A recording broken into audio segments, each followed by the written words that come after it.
Good afternoon, world. Look at that beautiful rainbow outside. Hey, look straight ahead above the sea. Can't you see that? Come down, bob down a bit. Wow, I can already see it. It's giving us hope for a better world. And it has red, yellow and blue. Yeah, it's got all the colours. There should be 7 colours in it. Let's have a closer look. Oh, that's nice. I haven't seen a rainbow for a very long time. So Josephine out there. There she is. They are moving into our house next door today. They've been helping us with the cleaning, sorting out all the mess. There's a load of water in there, isn't there? And we haven't had time to sort it out yet. And Poppy is eating one of Story's toys. Oi! Poppy, drop it. Leave that. That's her Moana necklace. Poppy, drop it. Drop it. You naughty beast. You naughty beast. Right, she's taking it back to her den. So it is what, day 3 post typhoon. Yeah. I would love to tell you that things are getting better. Well, they are. They are getting better. It's kind of like because we're up really early and we start work and we don't sit down like all day. And then we sat down just now and had some oranges for lunch. And then you get that slump and then you're like, everything just feels so overwhelming. I've had my second cry of the day. Yeah. You're just like, you just have to keep powering on. You do. And it looks very overwhelming in here right now, but about 2 hours ago it was starting to look quite clear. Yeah. And we were like, okay, we're making progress. And then Josephine brought over all this from the other house. We're like, no! It's okay though, because, well, what is it? Oh no, that was Nanny's. Nanny knitted you that, didn't she? Oh no, she survived the typhoon, but she didn't survive Poppy. Can't believe this. Oh no. We turned our back to look at that rainbow for 2 seconds and she went for that. That is crazy, Pop. And she's still going for the necklace story. Have you managed to get it yet? No. She's being a beast. Stop breaking that, Poppy. You're going to break it. Well, I'll have to tell Nanny. Maybe she can make you another one. Yeah, I'm sure Nanny will enjoy the challenge. So, did we show this yesterday? We did this? No. Oh, so look, Biddy has given us some shelter again. Look, check it out. This is Biddy's car cover.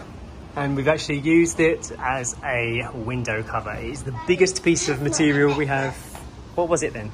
It was my bracelet. I see. Poppy, no. Yep, so I managed to string this up last night. It's not the best. I just zip tied it to the hooks that were already there that were supporting the curtain rail before. I don't know how long they will stay. And we have some working out weights holding down the edge here and the base of our lamp, to try and give us some form of protection from the mosquitoes when they come in the evening, and also just from the rain, because, you know, you spend all this time mopping up water from the house and I don't particularly want to have to do that every day that it rains.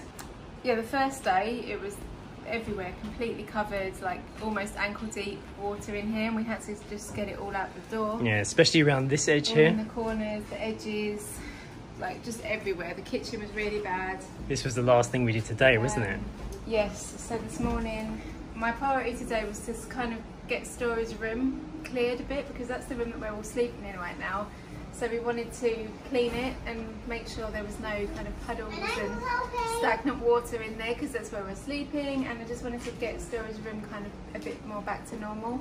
And I think I achieved that. Yes. But if you look at it now, it doesn't look like it, because Story's been in here playing on her bed, which, to be fair, kept her entertained all morning. And so also, there's a nice reason for the playing as well. She's been sorting through her toys, Yes. hasn't she? Yep, and we're going to be donating a lot of them as well. Oh yeah, actually I can see it right over the sea now. Look to the right. Look to the right hand side. Look, that's crazy. Look at that. On that side of the solar light. It looks like it's really close, that you can touch it. It's at the end of the rainbow at our beach. Yeah, at our front door. Yeah. So, There's a pot of gold. oh, yeah, that would be useful, wouldn't it? Donate that as well. Oh, gosh. Save the island. So, actually, I went for a walk with Poppy this morning along the beach, and I was saying that it's really damaged this way, but it's absolutely beautiful that way, because what's happened is the sand has been pushed in from the typhoon. I guess the waves blasted the reef and actually made it like bigger. Yeah, the beach is bigger now, so we'll be seeing that another day. We'll go outside and film that. We haven't had time to do anything like that at the moment.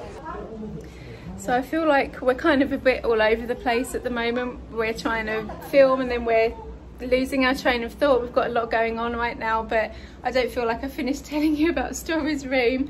So we have actually finished in here now. I feel quite happy with how it is, but I did get like 2 buckets of water out, which it was like under the bed and behind the wardrobe area and like in the corners.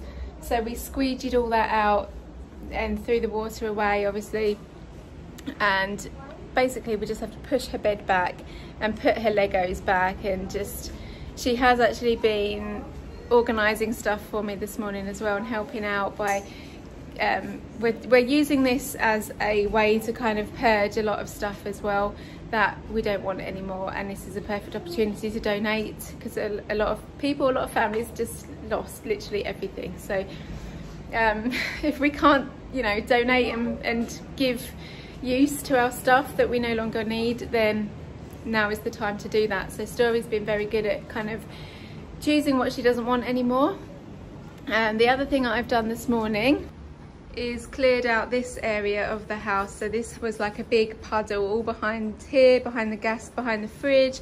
Behind here there was just grass and sand and just mucky water literally everywhere. So again, that was like another whole bucket worth, wasn't it, Jay? Yeah, it was really starting to smell. Yeah, and there were flies, mosquitoes. Like mosquitoes. Yeah, that's another reason why we had to put something up at this window, because the first night it was just, we tried to sit down and have some, what did we eat, cassavas for dinner? No, it was rice. We put Story's rice bowl down. I turned my head, and when I turned around there was 7 mosquitoes, like literally in a ball around her face. And I was like, turn on the fan, there's no power. Yeah, and then last night we had the biddy curtain up, and we you know, it was minimal mosquitoes, maybe 1 or 2, so it has made a difference. Hello, I'm going to give this to Marley. Are you? Okay, that's nice. Friend from school, isn't she? That'll be nice. Yeah. Thank you.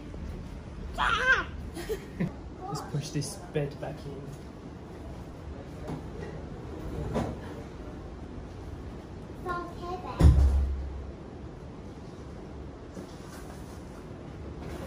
Found out what this is, Daddy. That's already looking tons better. So I'll show you the outside to see what's going on out there. It still looks like pretty much devastation out here, to be honest. But really pleased with the amount of work that the chainsaw guys managed to get done. You can see how many of the logs have been cut into pieces over there, and the electric wires are almost back up. Dogs are looking a bit worse for wear, but they're eating their rice at the moment, so the dogs are still getting fed. And I'll take you for a little walk down to see this bit. So there's still glass on the floor and a lot of the metal needs to be cleared, but progress is being made. So my idea for using Biddy as a power bank generator didn't work as well as I thought. It was so hot and sunny out here that when I left the car running, it basically just got too hot. Like, I saw the thermostat was overheating, so I abandoned that. I managed to get a couple of % of power back into our power bank, but we're going to need to basically go for a drive and see if we can find a friend with a generator, pay for some diesel, and then charge up our power bank that way, because without the power bank we can't do any work on our computer because the computers are power hungry. But yep, here is the main road. Let's show you how it's looking. You can see that a lot of the trees have been cut and moved. The chainsaw guys did amazing work yesterday. And then outwards here, this is how it's looking. You know, it reminds me a little bit of when we were experiencing the forest fire in Portugal. Everything was burnt. Obviously this is not burnt. This house over here, that's where Poppy's brother used to live. Absolutely, completely decimated. But since yesterday, the diggers have come down the main road and actually cut away the trees. So it's looking like we can make progress and we could actually go somewhere in the car, which I do believe we're going to do tomorrow now. to get our computer back up and running. So that is the plan.